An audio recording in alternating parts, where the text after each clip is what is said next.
पूज्याय राघवेन्द्राय सत्यधर्मरताय च भजतां कल्पवृक्षाय नमतां ಕಾಮಧೇನುವೇ. ಸ್ವಾದ ಸರೋವರಕ್ಕೆ ಸ್ವಾಗತ. ಜಯರಾಮ್ ಮತ್ತು ಲತಾ ಮಾಡುವ ನಮಸ್ಕಾರಗಳು. ನಿಮಗೆ ಆಶ್ಚರ್ಯ ಅನಿಸ್ತಿರ್ಬೇಕು, ಏನಪ್ಪ ಇವತ್ತು ಇವರು ಶ್ಲೋಕ ಶುರು ಮಾಡಿಬಿಟ್ರು ಅಂತ ಹೇಳಿ. ಇದು ಯಾಕೆ ಈ ಶ್ಲೋಕ ಹೇಳಿದೆ ಅಂದರೆ, ಮೊನ್ನೆ ಎಲ್ಲೋ ಹೋಗಿದ್ವಿ ನಾವು. ಅಲ್ಲಿ ಹೋಗಿ ಬರ್ತಿರ್ಬೇಕಾದ್ರೆ ರಾಘವೇಂದ್ರ ಸ್ವಾಮಿ ಮಠದ ಪಾಕಶಾಲೆ ಇರುತ್ತಲ್ಲ, ಅಲ್ಲಿನವರು ಒಬ್ಬರು ನಮ್ಗೆ ಪರಿಚಯ ಆದರು. ಅವ್ರ ಹತ್ರ ಹಾಗೆ ಎಲ್ಲ ಮಠದ ಬಗ್ಗೆ, ರಾಯರ ಮಹಿಮೆಗಳ ಬಗ್ಗೆ ಎಲ್ಲ ಮಾತಾಡ್ತಿರ್ಬೇಕಾದ್ರೆ, ರಾಯರ ಮಠದಲ್ಲಿ ಮಾಡುವ ಸಾರಿನ ವಿಶೇಷತೆ ನನಗೆ ಗೊತ್ತಿತ್ತು. ಹಾಗೆ ಕೇಳಿದೆ ಸುಮ್ಮನೆ, ನನ್ನ ಸ್ವಲ್ಪ ಅಡುಗೆನಲ್ಲಿ ಇಂಟ್ರೆಸ್ಟ್ ಅಲ್ಲ, ಹೇಗೆ ಮಾಡೋದು ಅಂತ. ಅದನ್ನು ಅವ್ರು ಹೇಳ್ಕೊಟ್ರು.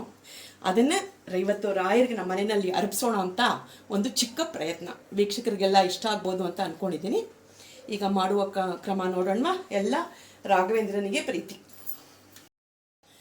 ರಾಯರ ಮಠದ ಸಾರು ಮಾಡೋಕ್ಕೆ ನಾನು ಮೊದಲು 2 ಟೇಬಲ್ ಸ್ಪೂನಷ್ಟು ತೊಗರಿಬೇಳೆ ತೊಗೊಂಡಿದ್ದೀನಿ. ಈ ತೊಗರಿಬೇಳೆನ ಸುಮಾರು 1 ಗಂಟೆ ಕಾಲ ನೆನೆಸಿ ಕುಕ್ಕರಲ್ಲಿ 1-2 ಬಿಸಿಲ್ ಹಾಕಿಸಿ ರೆಡಿ ಮಾಡಿ ಇಟ್ಕೊಂಡಿದ್ದೀನಿ.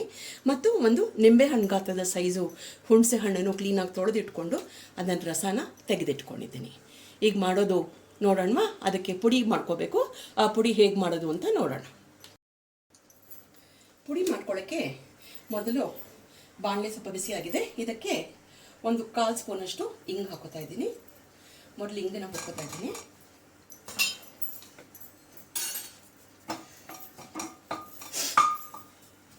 ಗಟ್ಟಿ ಇಂಗು ಇಟ್ಕೊಂಡಿದ್ದೀನಿ. ಇಂಗು ಹುರ್ಕೋತಾ ಇದ್ದೀನಿ.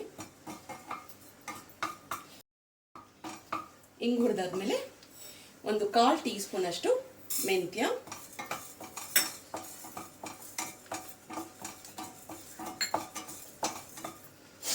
1/4 ಟೀ ಸ್ಪೂನಷ್ಟು ಮೆಣಸು. ಮೆಂತ್ಯದ ಘಮ ಬರಬೇಕು.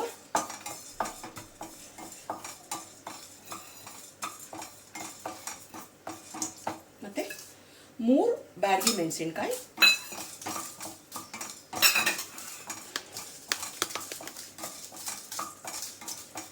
ರಾಘವೇಂದ್ರ ಸ್ವಾಮಿ ಮಠದ ಸಾರು ಘಮ ಅನ್ನೋದು ಕಾರಣ ಅವ್ರ ದಿನ ಪುಡಿ ಫ್ರೆಶ್ ಆಗಿ ಮಾಡ್ಕೋತಾರಂತೆ. ಆವಾಗ ಪುಡಿ ಮಾಡಿಕೊಂಡು ಆವಾಗ ಮಾಡ್ತಾರೆ. ಅದಕ್ಕೆ ಅದರದ್ದು ಘಮ ಅಷ್ಟು ಜಾಸ್ತಿ ಇರುತ್ತೆ. ಹಾಗಾಗಿ ನಾನು ಸ್ವಲ್ಪ ಕ್ವಾಂಟಿಟಿನಲ್ಲಿ ಇವತ್ತಿಗೆ ನಮಗಾಗೋ ಅಷ್ಟು ಮಾಡ್ಕೋತಾ ಇದ್ದೀನಿ. 1/2 ಟೀ ಸ್ಪೂನಷ್ಟು ಸಾಸಿವೆ,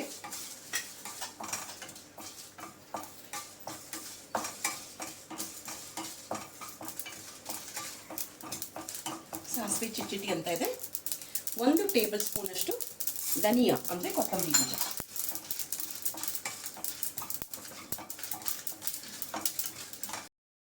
ಇದಿಷ್ಟನ್ನು ಹುರ್ಕೊಂಡು ಈ ಮಿಶ್ರಣ ಸ್ವಲ್ಪ ತಣ್ಣಗಾಗೋಕೆ ಬಿಡೋಣ. ತಣ್ಣಗಾದ್ಮೇಲೆ ಸ್ವಲ್ಪ ಪುಡಿ ಮಾಡ್ಕೊಂಡು ಬರೋಣ.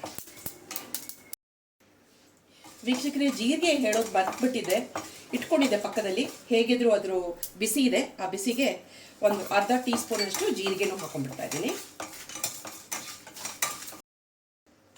ವೀಕ್ಷಕರೇ, ಮಿಶ್ರಣ ಆರಿದೆ, ಜಾರಿಗೆ ಹಾಕೊಂಡಿದ್ದೀನಿ. ಇದೊಂದು ಸ್ವಲ್ಪ ತುಂಬ ನೈಸ್ ಆಗುವಲ್ಲ, ತುಂಬ ತರತರಿ ಆಗುವಲ್ಲ, ಮೀಡಿಯಮಲ್ಲಿ ಪುಡಿ ಮಾಡ್ಕೊಳ್ಳೋಣ. ವೀಕ್ಷಕರೇ ನೋಡಿ, ಪುಡಿ ಆಗಿದೆ. ಸ್ವಲ್ಪ ತರತರಿ ಮಾಡಿದ್ದೀನಿ. ತುಂಬ ತರಿನೂ ಅಲ್ಲ, ತುಂಬ ನೈಸೂ ಅಲ್ಲ. ಓಕೆ. ಹುಣಸೆ ಹಣ್ಣು ರೆಡಿ ಮಾಡಿ ನೆನೆಸಿಟ್ಕೊಂಡಿದ್ದೆ ಅಂತ ಹೇಳಿದ್ನಲ್ಲ, ಚೆನ್ನಾಗಿ ಕಿವುಚ್ಕೊಂಡಿದ್ದೀನಿ. ಈಗ ಈ ಪಾತ್ರೆಯಲ್ಲಿ ಹಾಕಿ ಕುದಿಸ್ತಾ ಇದ್ದೀನಿ. ಸ್ವಲ್ಪ ಹುಣಸೆ ಹಣ್ಣು ಚೆನ್ನಾಗಿ ಕುದಿಲಿ. ಕುದ್ದ ಮೇಲೆ ಅದಕ್ಕೆ ಬೇರೆ ಪರಿಕಾರಗಳು ಹಾಕೋಣ.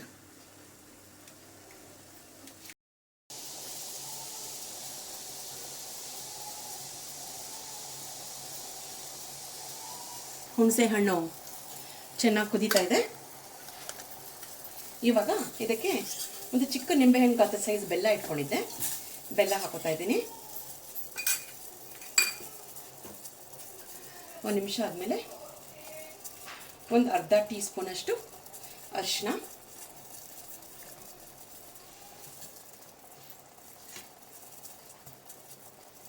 ಮತ್ತು ಒಂದು ಕಡ್ಡಿಯಷ್ಟು ಕರಿಬೇವಿನ ಸೊಪ್ಪು. ಇದು ಚೆನ್ನಾಗಿ ಕುದಿಬೇಕು. ಈ ಮಿಶ್ರಣ ಹುಣಸೆ ಹಣ್ಣಿನ ಹಸಿ ವಾಸನೆ ಪೂರ್ತಿ ಹೋಗಬೇಕು.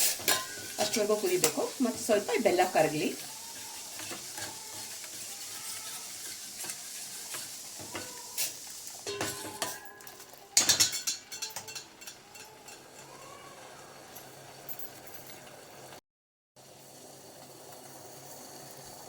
ಹುಣಸೆಹಣ್ಣು, ಅರಿಶಿನ, ಬೆಲ್ಲ ಎಲ್ಲ ಚೆನ್ನಾಗಿ ಕುದೀತಾ ಇದೆ. ಇವಾಗ ನಾವು ಈ ಪುಡಿ ಏನು ಮಾಡ್ಕೊಂಡಿದ್ವಲ್ಲ, ಈ ಪುಡಿನ ಹಾಕ್ಬಿಡ್ತಾ ಇದ್ದೀನಿ. ಪುಡಿ ಹಾಕ್ಬಿಟ್ಟು ಸ್ವಲ್ಪ ಸಣ್ಣ ಊರಿನಲ್ಲೇ 1-2 ನಿಮಿಷ ಕುದಿಸೋಣ.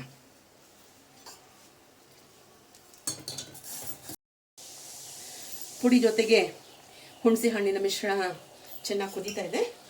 ಇವಾಗ ನಾನು ಹೇಳಿದ್ನಲ್ಲ 2 ಟೇಬಲ್ ಸ್ಪೂನ್ ಬೇಳೆನ ಚೆನ್ನಾಗಿ ಬೇಯಿಸಿಟ್ಕೊಂಡಿದ್ದೀನಿ ಅಂತ, ಅದನ್ನು ನೀರು ಸಮೇತ ಹಾಕ್ಬಿಡ್ತಾ ಇದ್ದೀನಿ. ನೋಡಿ ಬೇಳೆ ಇದೆ, ಸೊ ಬೇಳೆ ಸಮೇತ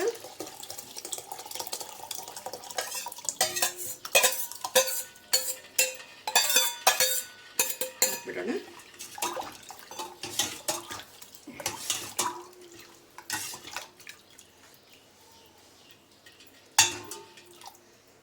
ಸ್ವಲ್ಪ ಮರಳೋಕೆ ಬಿಡೋಣ. ವೀಕ್ಷಕರೇ, ಇದು ಸಣ್ಣ ಕುದೀತಾ ಇದೆ. ತುಂಬ ಜಾಸ್ತಿ ಏನು ಕುದಿಸೋದು ಬೇಕಾಗಿಲ್ಲ, ಯಾಕಂದರೆ ಆಲ್ರೆಡಿ ನಾವು ಹುಣಸೆ ಹಣ್ಣು ಪುಡಿ ಹಾಕಿದಾಗ ಚೆನ್ನಾಗಿ ಕುದಿಸಿದ್ದೀವಿ. ಇವಾಗ ನಮಗೆ ಅಳತೆ ಗೊತ್ತಾಗಿದೆಯಲ್ಲ, ಇವಾಗ ರುಚಿಗೆ ತಕ್ಕಷ್ಟು ಉಪ್ಪು ಹಾಕೋಣ. ರಾಘವೇಂದ್ರ,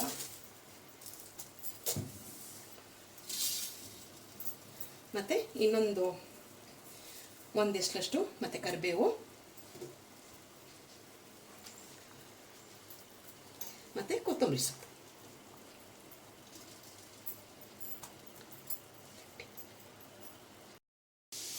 ಇಷ್ಟು ಕುದಿದು ಸಾಕು. ಈ ಕುದೀತಿರೋ ಹಾಗೆ ಒಂದು ತಟ್ಟೆ ಮುಚ್ಚಿಟ್ಬಿಡೋಣ, ಅದ್ರ ಪರಿಮಳ ಹೊರಗೆ ಹೋಗದೆ ಇರಲಿ ಅಂತ ಮುಚ್ಚಿಟ್ಬಿಟ್ಟು ಈ ಕಡೆ ಒಂದು ಒಗ್ಗರಣೆ ಮಾಡ್ಕೊಂಡ್ಬಿಡೋಣ. ಒಗ್ಗರಣೆಗೆ 2 ಟೀ ಸ್ಪೂನಷ್ಟು ತುಪ್ಪ ಇಟ್ಕೊಂಡಿದ್ದೀನಿ. ತುಪ್ಪ ಜೊತೆಗೆ 1 ಟೀ ಸ್ಪೂನಷ್ಟು ಸಾಸಿವೆ,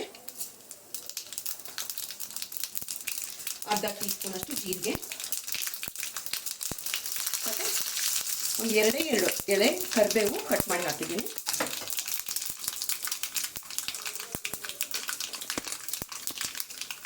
ಇದನ್ನು ಈಗ ನಮ್ಮ ರಾಯರ ಮಠದ ಸಾರಿಗೆ ಒಗ್ಗರಣೆ. ಎಲ್ಲ ರಾಘವೇಂದ್ರನಿಗೆ ಪ್ರೀತಿ. ರಾಯರ ಮಠದ ಸಾರು ಅಂತ ಇದು.